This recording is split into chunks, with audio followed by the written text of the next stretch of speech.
Good evening and a very warm welcome from a bit rainy and cold Emmen.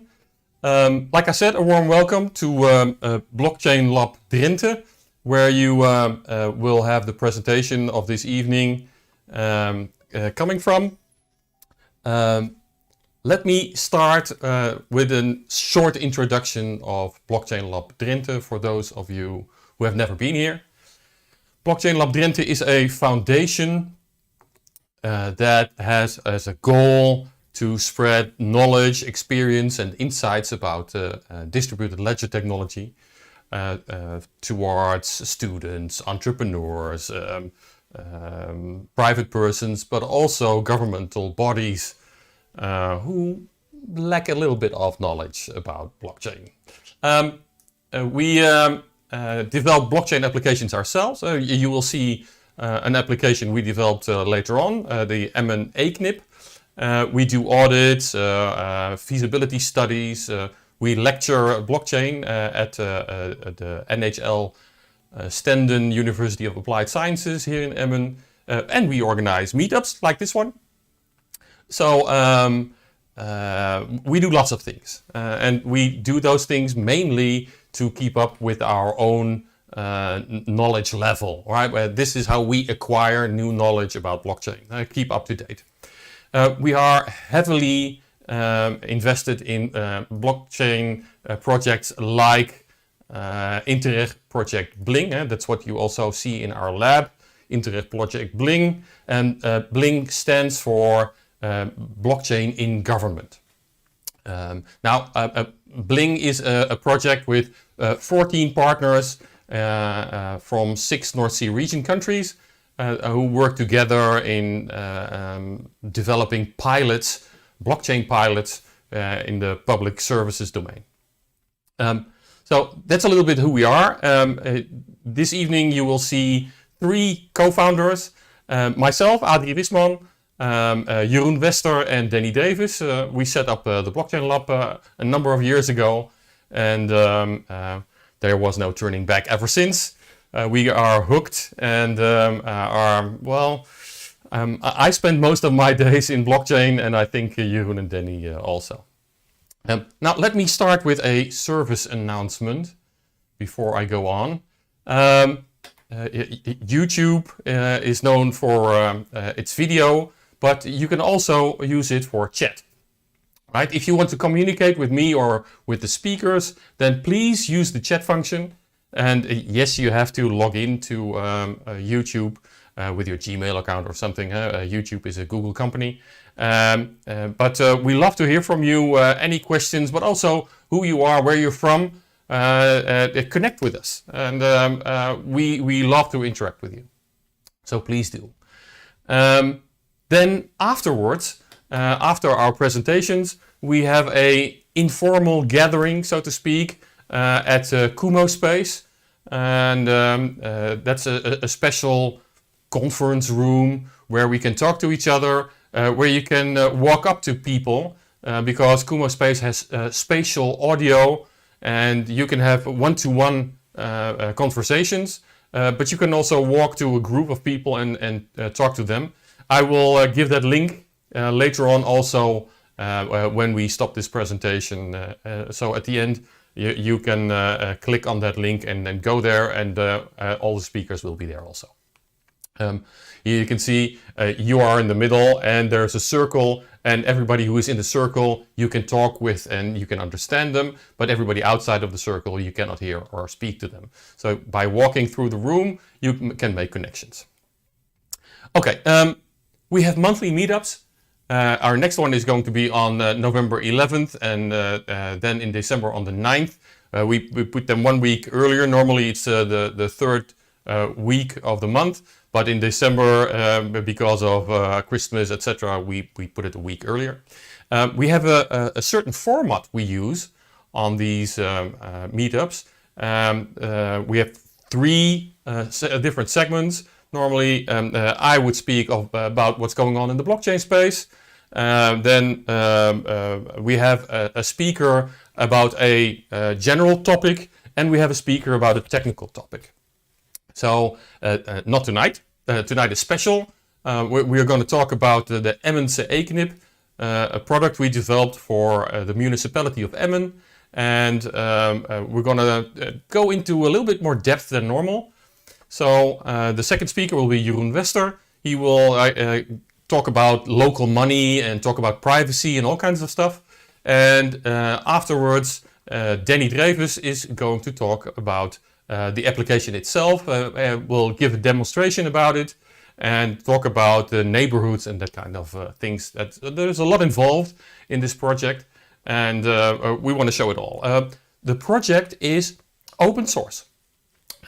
All projects done for Interreg Bling are open source. So if in a few months you want to make your own coin, you just give us a call, and we'll give you the sources and we'll try to help you. We have a Git to our name of BlockchainLab Drenthe, where we will also publish all relevant information.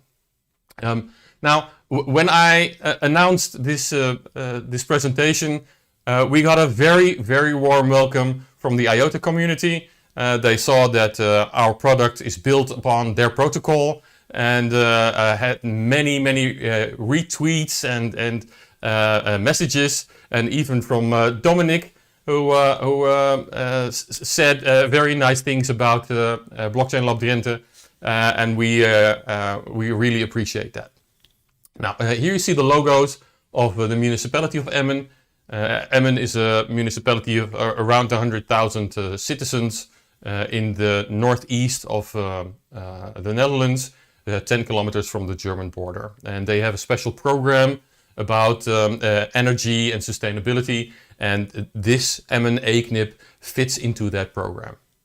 You will hear lots and lots of things about that.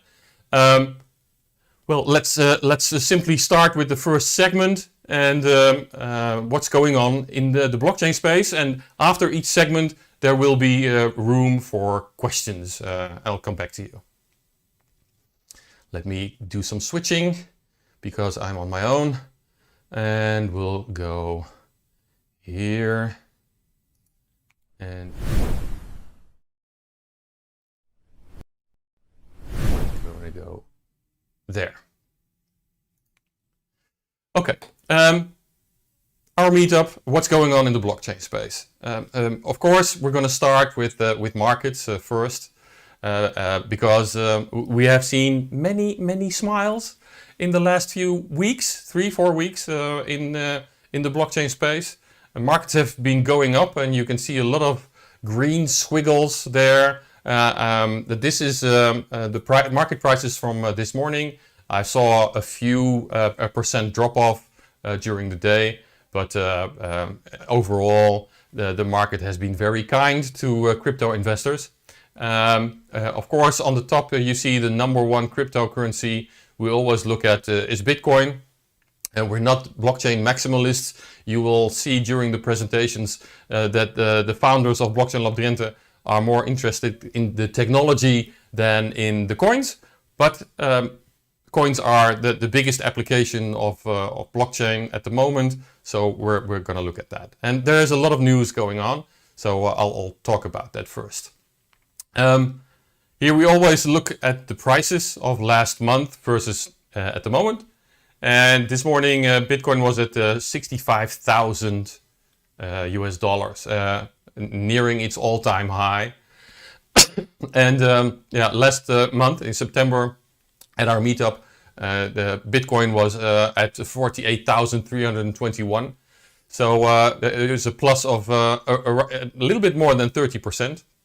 And that month was even a plus of more than 40%. So people are smiling to the bank. What we can see is that the markets went up plus 18% in market cap. So Bitcoin outperformed the market. At this moment, the total market cap of all coins together, all Bitcoins, all Ethers, all Dogecoins, and whatever, is 2.6 trillion US dollars.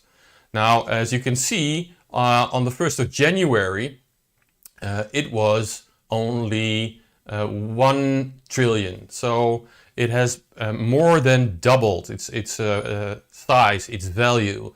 So it's plus 150% in value over all the coins. That is a lot of money. It's sometimes a little bit scary, and the people who get most scary are the legislators, but more about that later on. So yes, there have been new all-time highs, and Bitcoin and Ethereum are fighting each other. Who's going to go first? People are calling price goals of 6,500 for Ethereum, and well, $70,000-$80,000, maybe even $100,000 for Bitcoin, which is enormous, right? And who would have thought that? Well, if you look at the graph, the chart of the last month, you can see why people are so much smiling in Bitcoins. All the maximalists are crying hallelujah. And I hope prices will go up even more. Of course, like I said, we are not really most interested in prices, but more and higher prices will attract public to the blockchain space. And of course, there are also a lot of people looking for luck and trying to become millionaires, etc. But there's always a percentage of people who look beyond that price, look what the technology can do. And in my opinion, in our opinion of BlockchainLab Drenthe, blockchain's value is really in the technology, and that can change the world. Now here we see the price of Ethereum and Bitcoin compared. And there we see that this month Bitcoin was a lot better than Ethereum, right? It outperformed it a lot. Of course, there are all kinds of things going on in Ethereum with 2.0 starting up. We're living in interesting times. One of the interesting times is what you see here. It's been 150 days ago that China banned the miners. Right? China said, we don't believe in cryptocurrencies and we want you out of here. They only believe in their own cryptocurrency. Right? That's why I put selflessly between quotations. And everybody thought, okay, this is going the wrong way. China's kicking them out. What we're going to do, all that cheap electricity, where are the miners going to go? Well, it turned out pretty good. Right? Miners moved their rigs to neighboring countries, and most of the miners went to the US and Canada. So the US is now one of the biggest mining countries in the world. That is in itself a good thing because, well, for a decentralized network, there was a little bit too much concentration on China. Right, so now miners have spread out a little bit more, better, and that is good for the security of the network. One thing that was really big news that was yesterday is that Bitcoin ETFs have started trading. An ETF is an exchange-traded fund. You must have heard about all kinds of funds that wanted a listing on the US markets, financial markets, and they were denied. And Mr. Gensler, Gary Gensler, who is the chair of the board of the Securities and Exchange Committee, he keeps cryptos out of the door. But an exchange-traded fund is something different. So you have ETFs on nearly everything, right? All the world indices, you can trade ETFs on trackers, is what they're also called. Now you can track, you have a fund that tracks the price of Bitcoin. So you're not investing in Bitcoin, you're investing in a fund. But the price of the fund is nearly 1-to-1 with the Bitcoin price. So while this might seem a little bit superficial, there are lots of big investors and big funds, professionals, that would like to invest in cryptocurrencies, but are not allowed to work with that asset class. So now there is an ETF they can, and they did, right? Because the second day after the ETF started trading, there was already 1 billion assets being put into those funds. So there is a lot of demand for Bitcoin as a stock price, so to speak. 1 billion is a large amount. So it will give even more liquidity to the financial markets who trade Bitcoin. So I think it's a positive thing. And Mr. Gensler, who is well, rather skeptical, although he knows a lot about crypto. If you have the time, go onto YouTube and find his series. He was a professor at MIT teaching blockchain and Bitcoin. I think there are 8 or 10 lectures of at least 1 hour. So I think he's the first guy on the SEC who knows what he's doing. Don't tell him. You remember Libra, right? Here you see Facebook is trying a new trick. They renamed Libra into Diem, and now they have the Novi crypto wallet, and they're trying to push that towards all the Facebook users. Immediately, 5 senators from the US government went off and said, stop and desist. We cannot trust Facebook with our data. How can we ever trust Facebook with our money, right? If we look at what Facebook did to and still does to our young people, then we think that we should not trust Facebook. And if you ask me personally, they might be a little bit right. So they have a big sign, no, we don't want that. But Facebook says, no, we have nothing to do with that. Diem and the Novi wallet is absolutely not Facebook. Okay, they have the same director and they share a few other things, but it's something completely different. Somewhere around the corner, I still hear this story of WhatsApp and Facebook merging together. No, we're not going to use that data from WhatsApp. And look what happened. And I'm a little bit scared that they are going to win this, and all the Facebook users are going to use their cryptocurrency. So that's something lurking in the back, and thank God for other cryptocurrencies. Now, here you see an example of a celebrity endorsing a coin. In this case, it's a Mariah Carey who endorses Bitcoin. And of course, she does that not for herself. She does that to educate people about Bitcoin. And well, you can take your calculator and calculate how much money she earned with that. I don't think it's so much idealistic as it all seems. And these celebrity endorsements are very closely linked to fraud.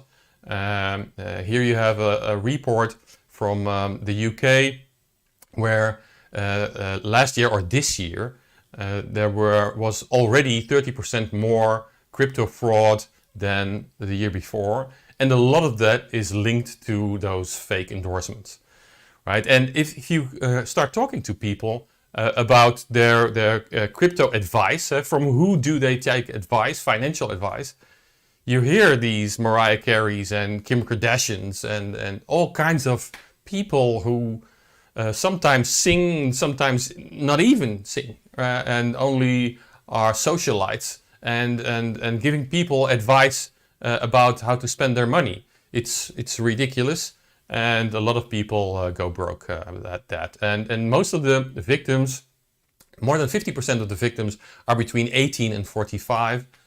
So please beware.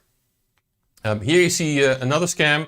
In this what's going on in the blockchain space segment, we always have a certain segment about scams. Here you saw an Apple event being used for fake news. And then they started a film about new Apple products and said, well, okay, we as Apple, we want to do something back for the world. If you send me 1 or 2 ethers, we will double your money and send it right back. Right? We had a few of these cases half a year ago, but you see, not even Apple is free of being used for crypto scams.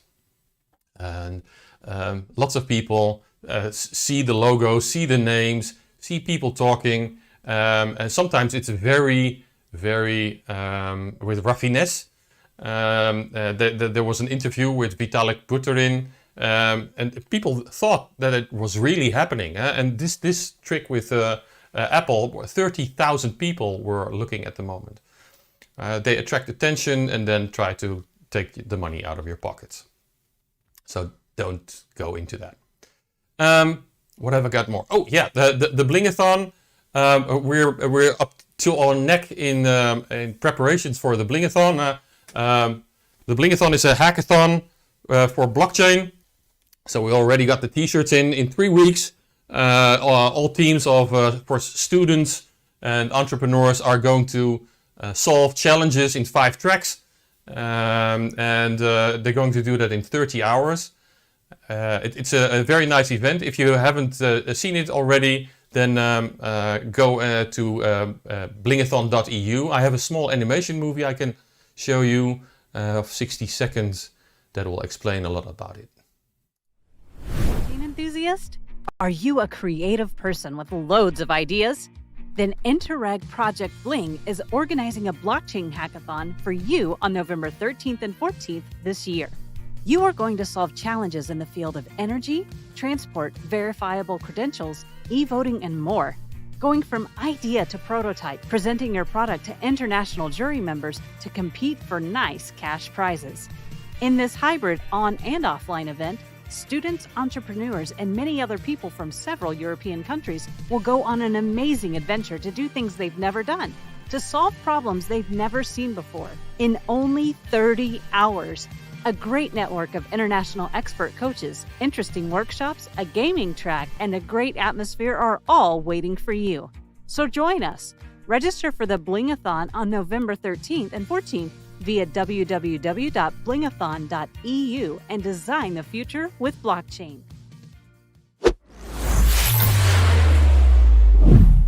Now, I heard that there is a small hackathon team from IOTA already interested in joining. So if you have any plans for that weekend, either follow our YouTube live stream. We will be live streaming the whole event, 36 hours, or even participate. Find the website and register for that event. That is the website. Are there any questions? I've been looking at the chat at the moment. Somebody mentioned Facebook and IOTA. I don't think IOTA is ever going to do something with Facebook, but I'm not on on the foundation, so probably Dominic will be better to answer that. But I really doubt it. ETF means maybe less Bitcoin trading. No, an ETF is a fund. So the underlying value is the future on Bitcoin. So the future price on Bitcoin is what is driving the price of the ETF. But if you trade an ETF, if you buy ETFs, they will have to buy the future to have the value and be safe that when it goes up that they can pay you, right? That there's value in the fund. So trading the ETFs will also automatically mean trading in Bitcoin. Okay, do I have any other questions in the chat? Don't think so. I will look them up in a moment also. Then I will go to the next segment where Jeroen Wester will explain more about the M&A knip. And afterwards we'll come back for questions more. But he will tell you lots about how it works and what the principles are behind it. Hi there, my name is Jeroen Wester and welcome to our presentation on the eKNIP in Emmen. Today's talk is about local money, local coins, blockchain for cities, all these nice buzzwords. But the context of this project, IKNIP in Emmen, is energy saving measures. The presentation will be in 3 parts. First, we start with a presentation with some background information on local coins and with a short view on the project of IKNIP in Emmen. Then we're going to show you a film demonstration of the IKNIP system. And after that, there will be time to share a few background details with you. For instance, on how we ensure anonymity in this project. Okay, let's get started.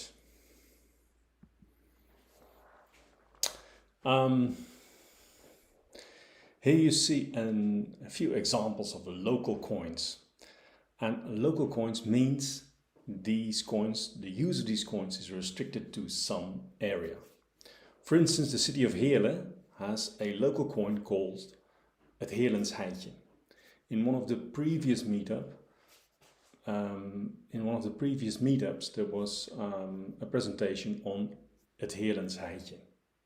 The idea of this local coin is that you can get rewards for helping your neighbors, doing things like cleaning up the garden or do groceries, shopping for groceries for your neighbors. And you get rewards for that. You get a kind of points, Heerlens Heitjes. And you can use these points, these coins, within your local community. Retailers that are connected to this project accept these coins and you can get goods or services in return for that. Another example is the Stadjespas of Groningen. You could see this project as part of a social security program where low-income citizens get access to local services based on their account that they have in the Stadjespas.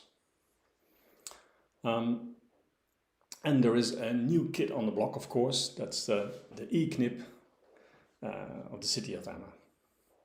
And there, the context of this project is how can citizens share data on energy saving measures and get rewards for sharing that data.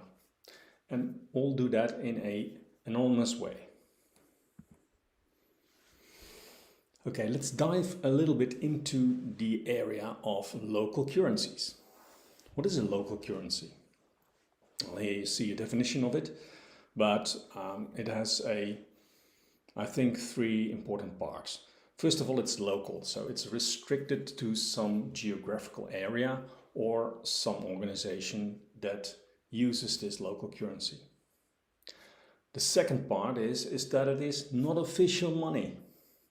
It's not a government currency. It's not a euro.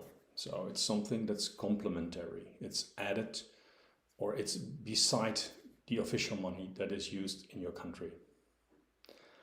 And the third part is that it is used by a specific group.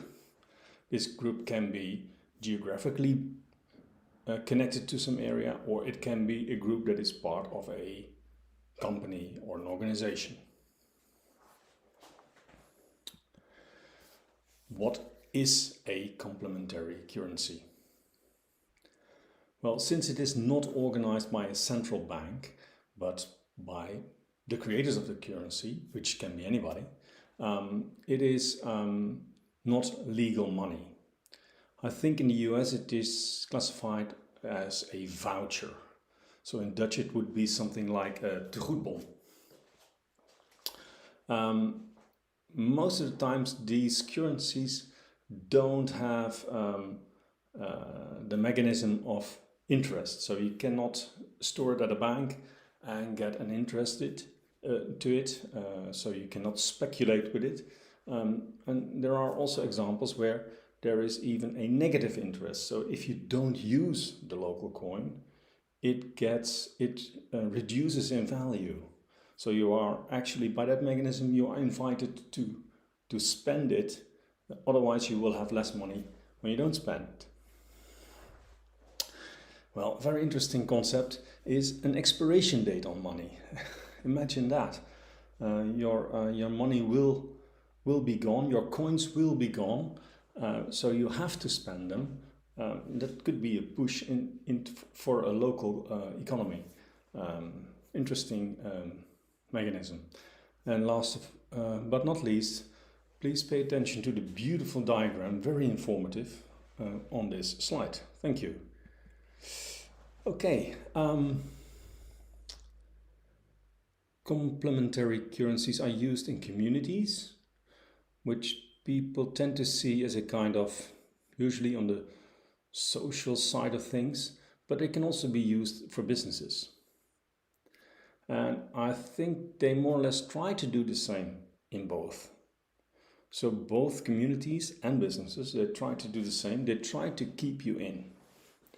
From a business perspective, you could see complementary currencies as a part of your loyalty program. So when you try to get as much air miles as possible, the company that gives the air miles tries to keep you within their organization or within their network. Communities do the same.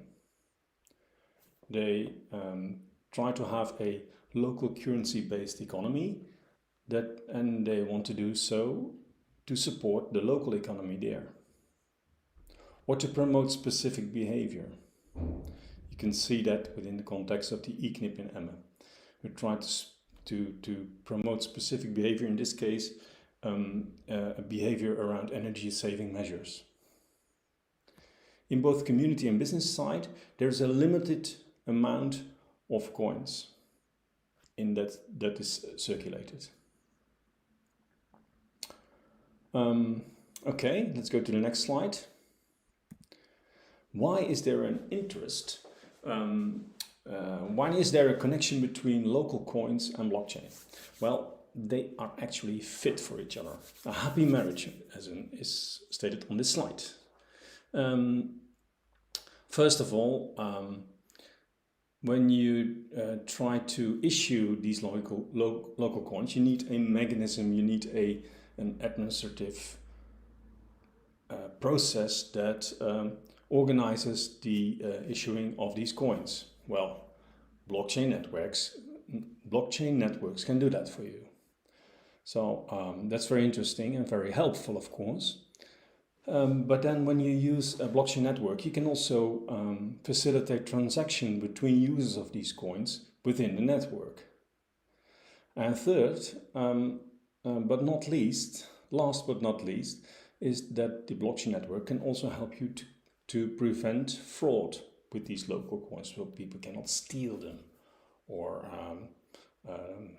double them or copy them or use them for things that they are not used for. You can prevent these committing these fraud by having explicit rules within your network. But then when you use a blockchain network for these local coins, you can do also more interesting things with it. Because, for instance, imagine that you say, okay, I want this automatic expiration date on local coins. You can use these coins that I give you now only for 2 weeks, and then you have to spend them. So then you can have, perhaps the reason to do so is that you want to sponsor the local economy. Well, you can imagine that you can build smart contracts within your blockchain network that enable you to do so. So instead of controlling if the coins are used and spent by hand, you can delegate that task to the network.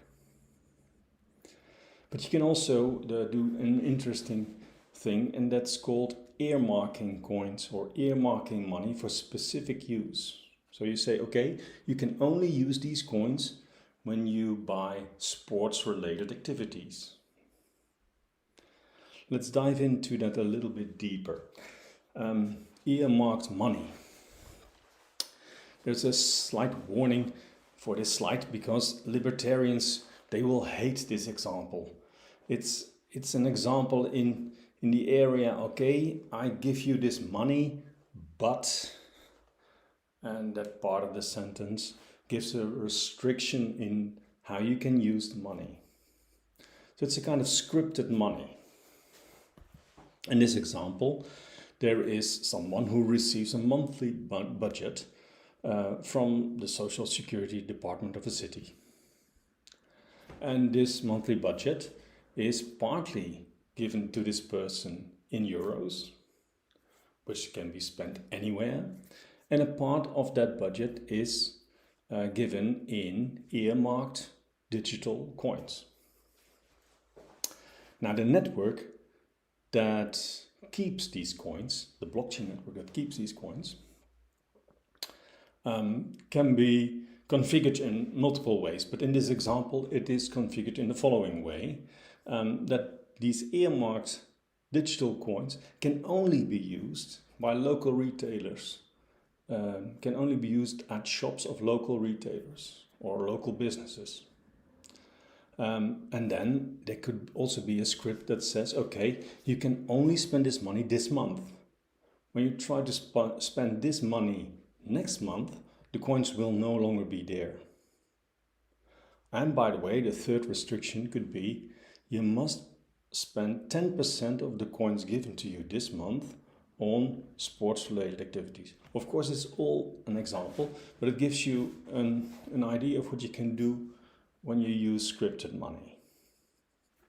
Okay, let's go to the city of Emmen. And the city of Emmen is also a talk about energy. The government in the Netherlands tries to reduce energy consumption to meet climate goals, as I think every government in the Western Hemisphere. And this policy, this national policy, trickles down to cities. And I think the project that we're going to talk and to give a demonstration to you next couple of minutes is part of that national program to reduce the energy consumption.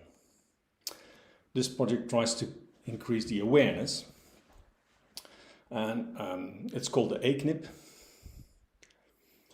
In English it would be something like EKNIP. Sounds the same. And it's part of an awareness program. The EKNIP is aimed at increasing the awareness of citizens in the city of Emmen by letting them share data on energy saving measures and by giving the citizens of Emmen a reward for that. And with that reward in digital money, they can use these coins at local shops to buy new energy saving measures for their homes. Kind of reinforcement learning or something like that. Let's go over to Emmen's, the city of Emmen's intentions with this project. First of all, they would like to learn citizens within the municipality to learn about energy saving measures in their homes. So by asking citizens what energy saving measures have you already installed in your home. The second objective is to encourage citizens to install more energy saving measures in their homes, and this is everything to do with the overall intention to reduce the energy consumption in the Netherlands. The third objective is to increase buying powers of citizens by bundling demand. So you could imagine that when there is a group of citizens within the community, they would like to buy solar panels. By bundling their demand, they could get a better offer from a solar panel distributor. And the last objective is that data on energy saving measures should be collected so that the municipality has an overview on what is the level of energy saving measures in our city. This data collection thing is a tricky part of the project because we want to do that anonymously. Okay, there are a number of important requirements. First of all, and I already mentioned it, data collection must be anonymous. That means that the energy saving measures of one house should not be possible to identify that one house within the system. The municipality should only have insights on an aggregated level. So it's not an individual house, but it's a borough or a village or a part of the city. And then they can say, okay, we have so many, but this is the amount of solar panels that we have in this part of the city. Okay, how does this eKNIP work? This is a very sketchy overview, a little bit fast, but it gives you some basic insights on how this works. First of all, every home within the municipality gets an anonymous eKNIP wallet. That means that there's no central list of all eKNIP wallets available within the city. There's an anonymous eKNIP wallet for every house. The resident of that house stores data on energy saving measures in that wallet. You could say from a technological point of view, when it is in this wallet, it's also on the blockchain available. The municipality of Emmen has a number of eKNIP coins available in this system. When the municipality receives these energy saving data of a house, as a reward it gives some of these coins to the eKNIP wallet that also contains the energy saving measures data. So the person that has access to this wallet can see, okay, I share this energy saving measure data to this wallet, and now as a reward I have a balance of tokens, eKNIP coins, in my wallet. A little bit on technology that is used within this project. We use the IOTA network in this project for several reasons. First of all, by its blockchain-like nature, it keeps trust, the level of trust, high in this project. As that would do any blockchain like a system, of course, but it's an important part. We need to have a high trust level within the system. People should be assured that when they use these coins, when they have these coins in their wallet, they can really use them. So that's a basic need. The second reason to use IOTA in this network is that we have a kind of low-cost network, and it's low cost for us because there is an absence of transaction fees. So we have a low-cost network that is has a high availability rate. So that's very good. It has a high transaction speed, so we do not have to wait for transactions to be finished within 10 minutes, but it's much faster than that. And last, and that's a very important reason for using IOTA, the energy consumption in the IOTA network is very much lower than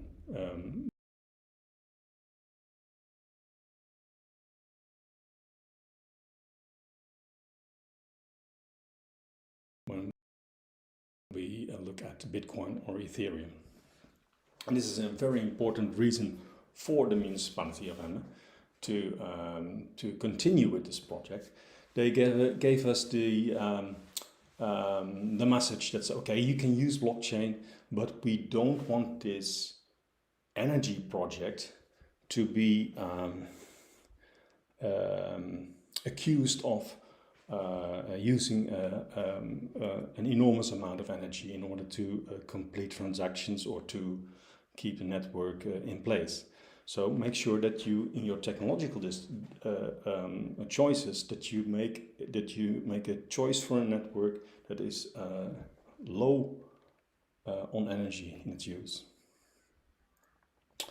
Okay, this anonymity requirement that we discussed, it's an important one. We create random seeds, random wallets, for every home in Emmen. And we distribute these random seeds, these random wallets, per part, so a borough or a village in the municipality of Emmen. Personal details are not asked for in the app, so people do not have to add their name or their email address. It's all anonymous. Okay, that was it for this presentation. Thank you for staying with me. And now let's go for the demonstration of the eKnip.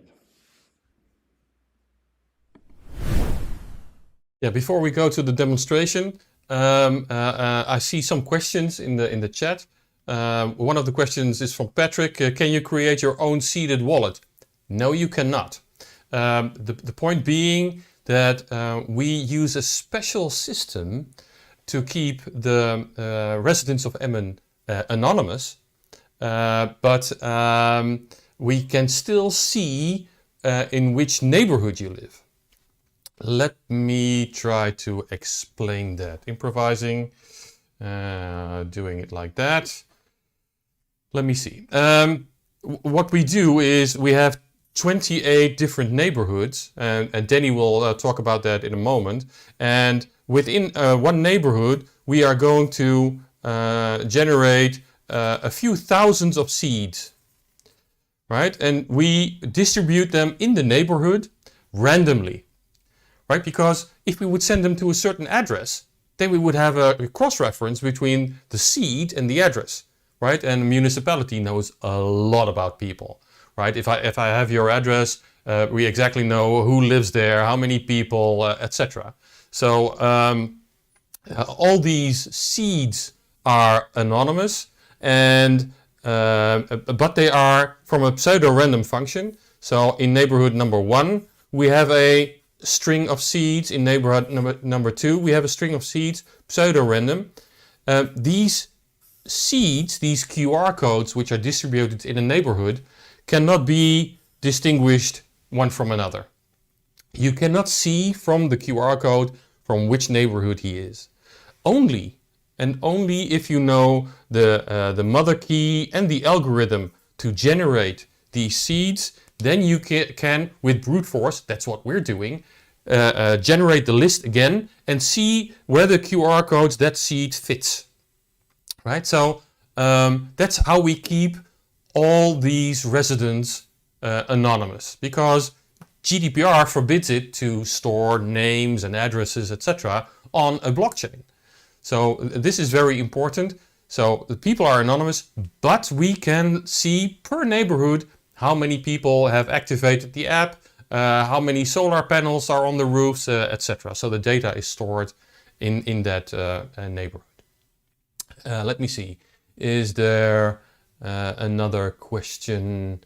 Holochain? No. We chose for IOTA. Jeroen already talked about it because of the energy aspect, the feeless aspect, and a few other ones. And of course, we wanted to go with colored coins.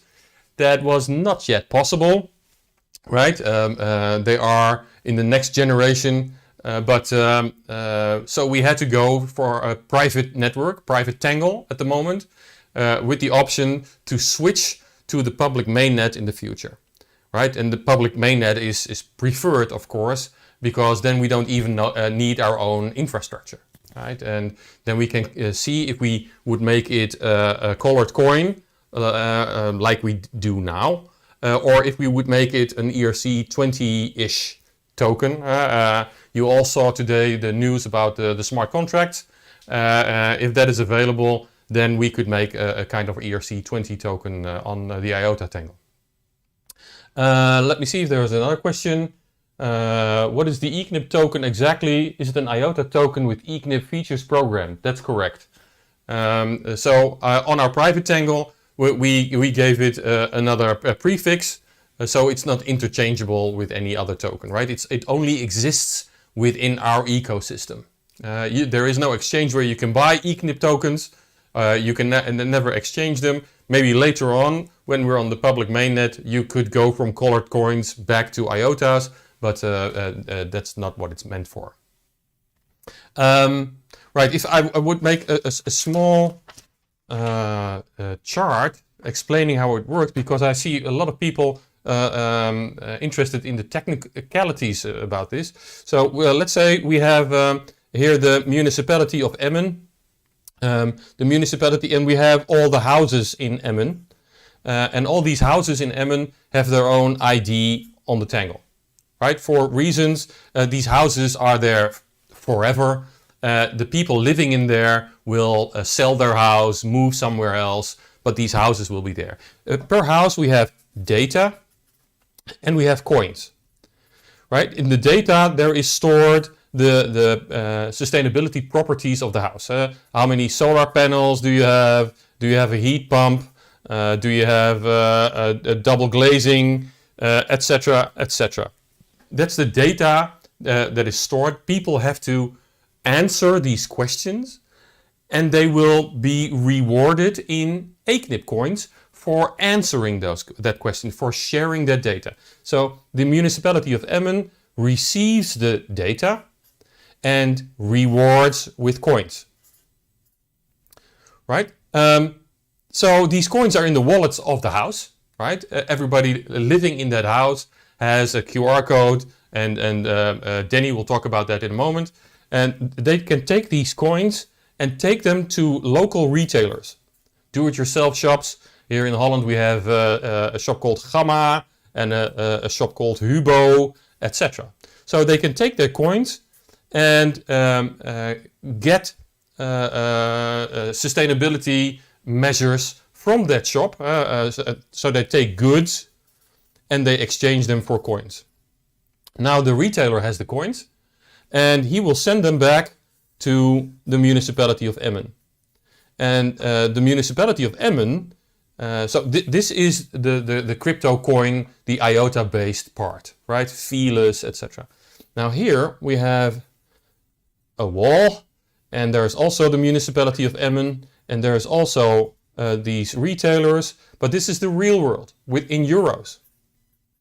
So for every coin that is sent back, that is sold to the municipality of Emmen, they will get rewarded in euros, right? So the same shop, every day at the end of the day, there will be an exchange at a certain time, and the number of coins that is sent to the municipality of Emmen will be rewarded from the bank account of the municipality of Emmen into the bank account of the retailers.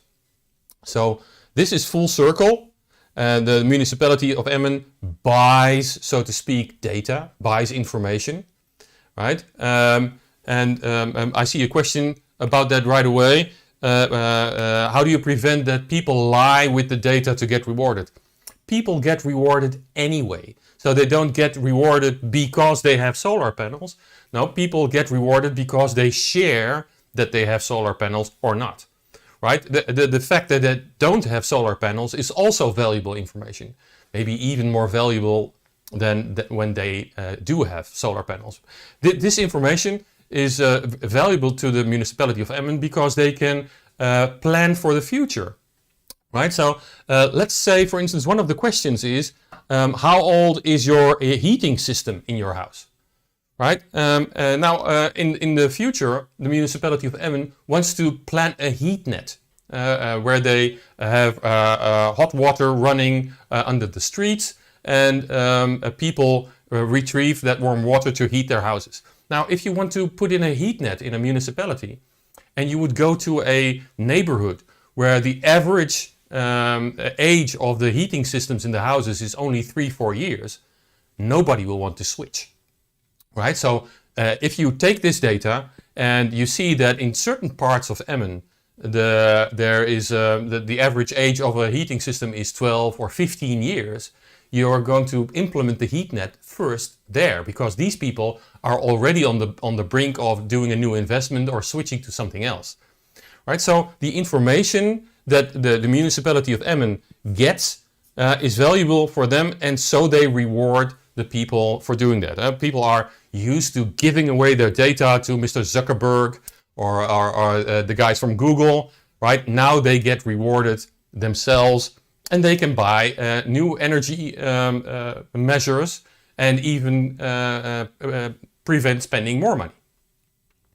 Let me see. What will happen if someone returns goods to the shop, cash out or token back in the wallet? Now, people cannot exchange goods for euros. They can exchange the goods for maybe a voucher from the retailer to buy something else, but they can never exchange coins for euros. That's a grant, a subsidy that only goes one way. Let me see. I see Jeroen is also answering questions. Let me go to the second part. We'll switch over to Danny and look at his demonstration. Now, the first part of the demonstration is where he scans a QR code. So it's not on the screen because everybody would start scanning QR codes, etc. So, but you'll hear the voice explaining what he does.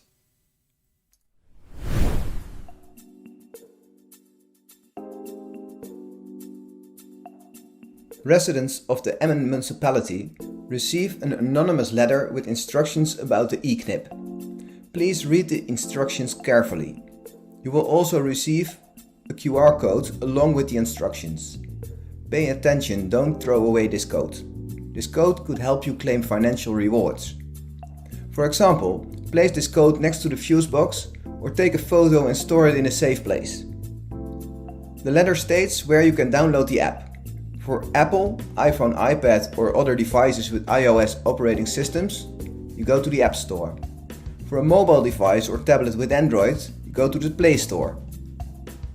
Search within the App Store or Play Store for eKnip Emmen and download the app with this logo. After you completed the installation, you can start the app. When you start the app for the first time, you will ask to grant access to your camera. Give your permission for this so you can scan your QR code. In addition, you will be asked whether you want to give permission for the municipality of Emmen to use information regarding the house's sustainability and energy habits. This information cannot be traced back to you or your home. The municipality of Emmen has developed a number of questions that you can answer. These questions are all related to the sustainability of your home, your behavior, and energy-saving measures that you have already taken.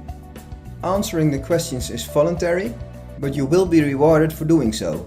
After you have answered the questions, you can press Save and Continue. You will receive a notification stating that your ESM has been submitted and will be processed within 24 hours. ESM stands for Energy Saving Measurement. You will subsequently be directed to an overview of your answers.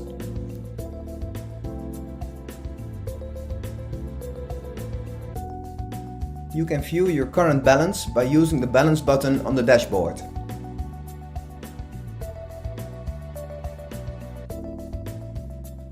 As a user, you will receive Emmen coins for installing the app and answering questions. You can exchange Emmen coins for packages of energy-saving measures at a local company that is affiliated with the eKnip program. You or your representative can go to an affiliated company.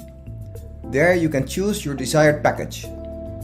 Check whether your balance is sufficient for the value of the chosen package. An employee will create a transaction for you. This will produce a QR code with a description and amount.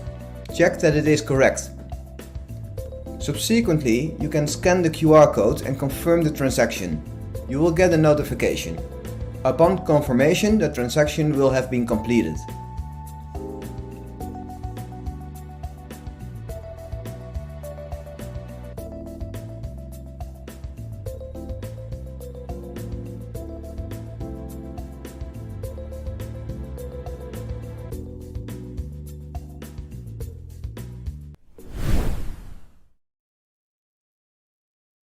Okay. Let me see. I want to draw something else.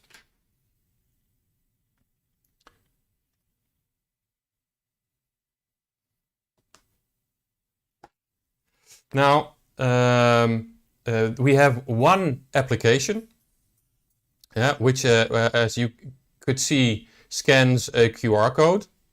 And depending on which QR code is used, there are several QR codes. There is a QR code for house owners. And if you scan that, you are in the wallet of the house. But there is also a QR code for retailers. If a retailer scans that QR code, his app will turn into a PIN transaction machine. Then it will generate the QR code you saw. If a neighbor of yours doesn't really understand, you can scan his QR code because our app is stateless. You can help him answer his questions, and when you go home, you scan your own QR code and you're back on your own data again. Right? So it's very easy to help other people if you want to switch from one house to the other, or if you want to switch to a retailer role or whatever, you can. So it's very easily done. Now, Danny is going to talk about neighborhoods and a little bit behind the scenes of the AKNIP. Hello, good evening. My name is Danny, and as you probably know, I am also part of the BlockchainLab Drenthe. In this short presentation, I will tell you a little bit about the technical background in the AKNIP implementation that we are about to roll out in the municipality of Emmen. We divided Emmen into 28 neighborhoods. These neighborhoods, we use it to make it possible to make some reports on the current energy saving measures that the inhabitants of Emmen already took. As you saw in the previous demo, it is possible for the inhabitants to register their energy saving measures, or as we call it, ESMs. And when they fill in those ESMs, they get a little bit of reward in the form of coins, and they can spend the coins at the local retailer. The municipality wants to have some reporting facility, and for that we use the division of the inhabitants into 28 neighborhoods. And the 28, the number 28, it comes up from the same division the Dutch Bureau for Statistics uses. And we do that for a specific reason, which I will show you right now. If you look at the 28 boroughs or neighborhoods, you can see that they are, of course, very strictly defined in terms of geographic location. In this on this site, you see how we divided those neighborhoods. And this is the complete municipality of Emmen. For now, we will focus on one of the neighborhoods, which is called Bagres. And the reason we use the CBS, the Central Bureau for Statistics information, is that we can get a lot of aggregated information, for instance, on how many households are in this neighborhood, what is the percentage of married people, etc. Besides these basic information, there is some more information available on the neighborhood level. For instance, the average consumption of gas that's used to, for instance, cook or heat the houses. And in here you can see that the CBS data offers us a possibility to link the measures that people took, at least what they told the app they took, to compare it or to link it to the average usage of gas. And this is not the only information that is available. If you look at Bargeres, the neighborhood we are looking at right now in this demo, you can see there's a lot of more statistic available. For instance, the type of house, like is it a one family house, or is it an apartment? Is it a an house that is owned by the inhabitant himself, or is it a rental house? Also the usage of electricity. So because we have like this CBS baseline of data, which we can relate to individual answers in the eKnip app, we can make some nice reports in the next versions of our app. And because we write down all these ESMs on IOTA, we can make that visible by going into our Explorer and take a look at, for instance, the eKnip we used in the demo. If we take a look at the address of this specific house, and we look it up on our Tangle, then we can see indeed that there is the 20,000 ecoins available on the address. And if we take a little step deeper, we can look at the answer that are being given for this specific house without knowing which house it was, but we know in which neighborhood it is.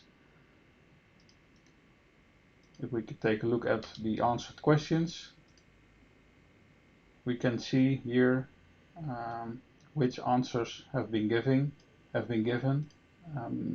for this house. And since we know in which neighborhood this house is, we can relate it to, for instance, the average gas usage. And well, this way we can use really anonymous information. We can relate it to aggregated other numbers. So far my demo. Of course you can take a look at the Explorer as soon as you participate in the eKnip. We make this available so everybody can take a look and see that answers are the questions are answered in a transparent and immutable way. Thank you very much. So yeah, there were some questions in the chat right now about the anonymity. Let me emphasize another time. So we generate seeds, and these seeds are generated per neighborhood.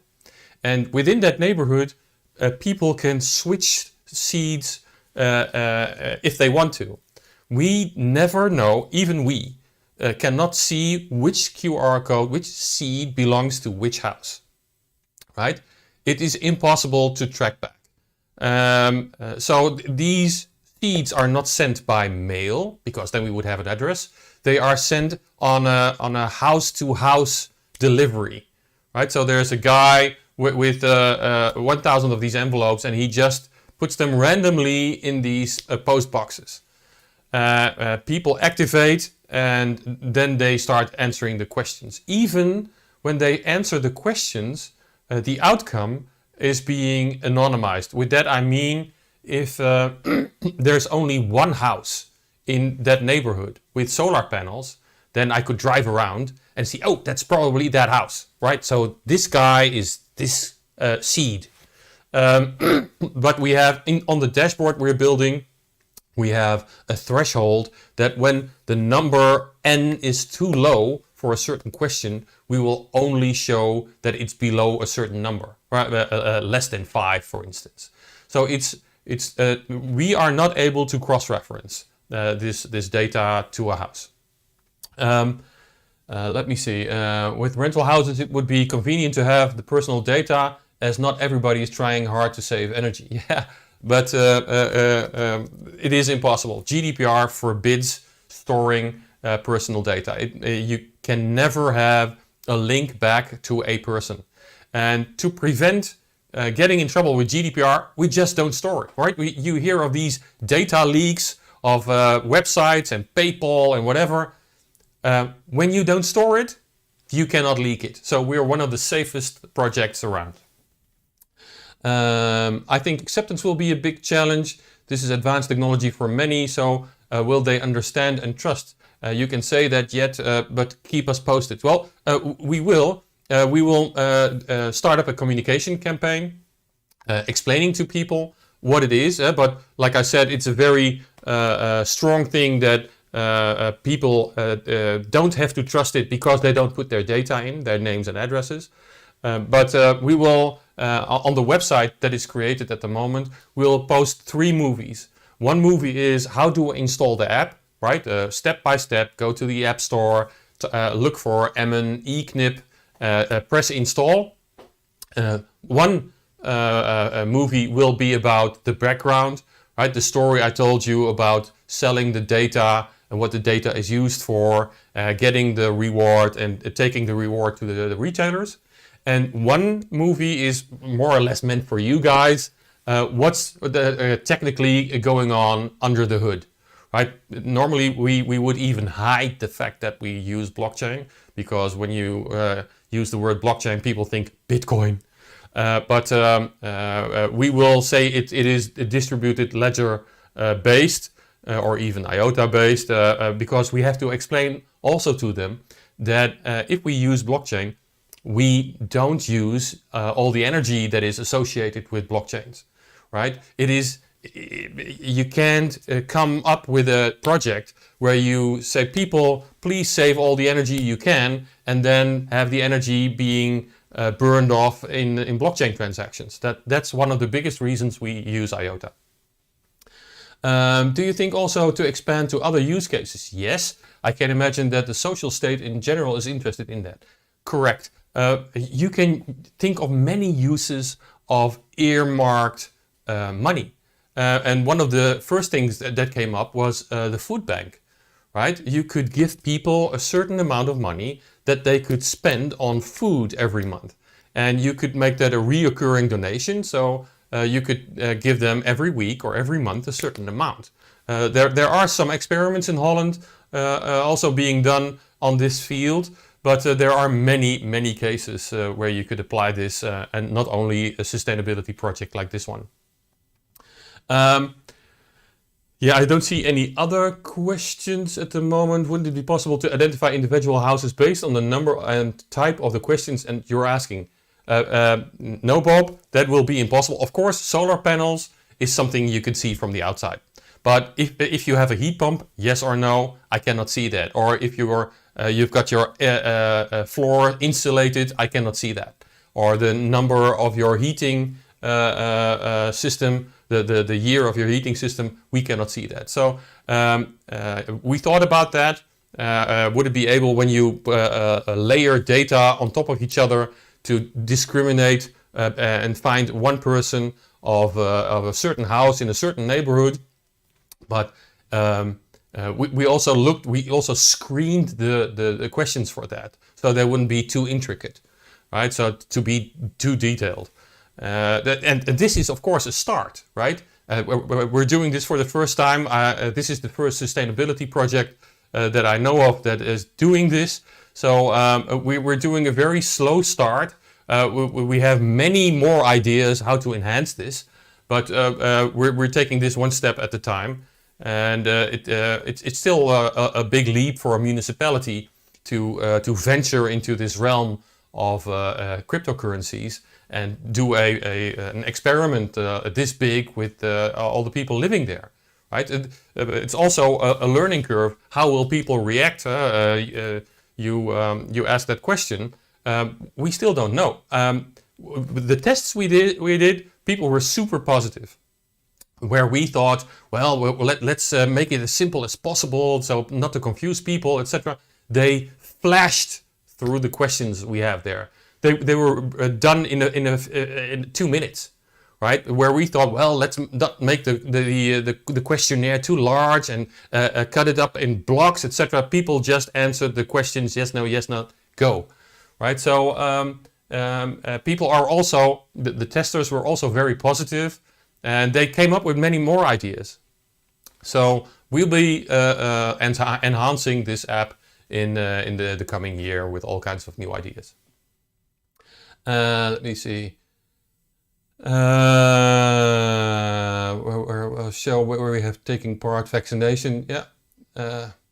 No, well, there are people now know what QR codes are. I might not, it might not be a very beautiful example, but let's say 2 years ago, nobody knew what a QR code was and that you have to scan them. That has been a little bit in our favor, so people are used to it. And also, when you go to a retailer, he generates a QR code, and by scanning the QR code, they only have to press yes, I want to pay. That's something in Holland which we call a tikkie, which is also invented by the bank. So you can send money to your friends in a very easy way. Well, people are used to that also. Yeah, time is a little bit in our favor like that.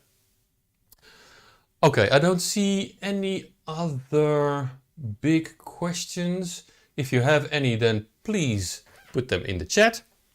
I will switch back because I only have one more thing to do.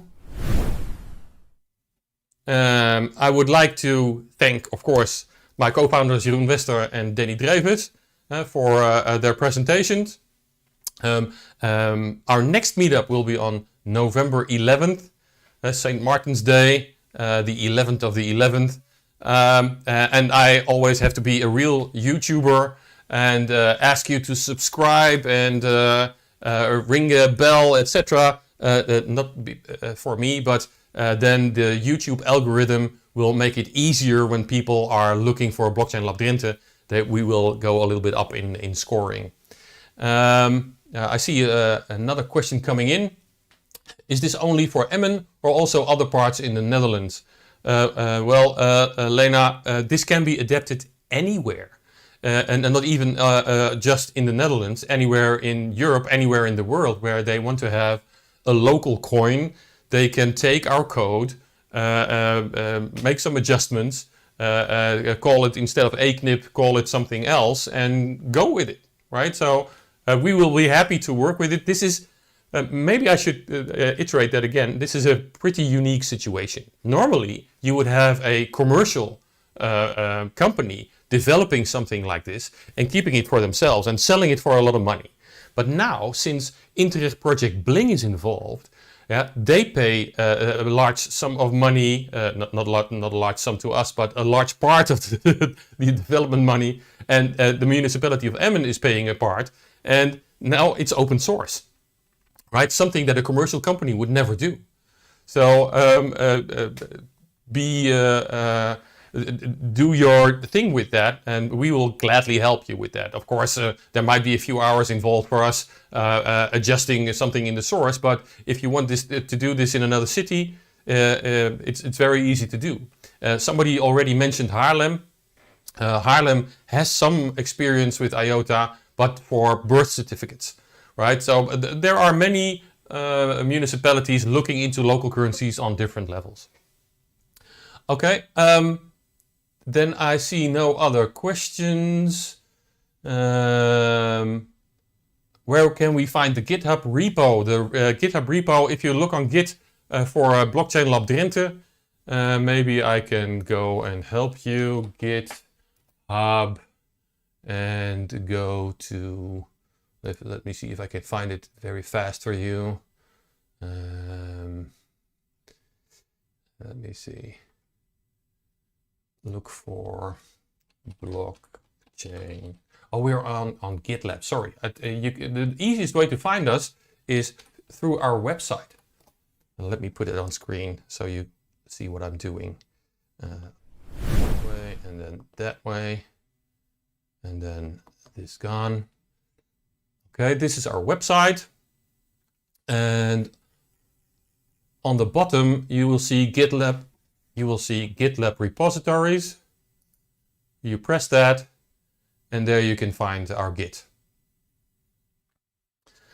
Okay, back to where I was. So our next meetup will be on November 11th. I hope to see you again then also. If you have any questions, please meet us in Kumo Space. I will type in the link in the chat in a moment, where we can have some interactions and informally talk to each other. I hope you found it interesting, and if you want more information, you know where to find us.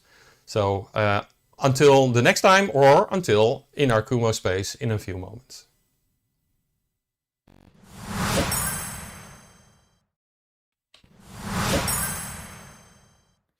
Hi there, my name is Jeroen Wester, and welcome to my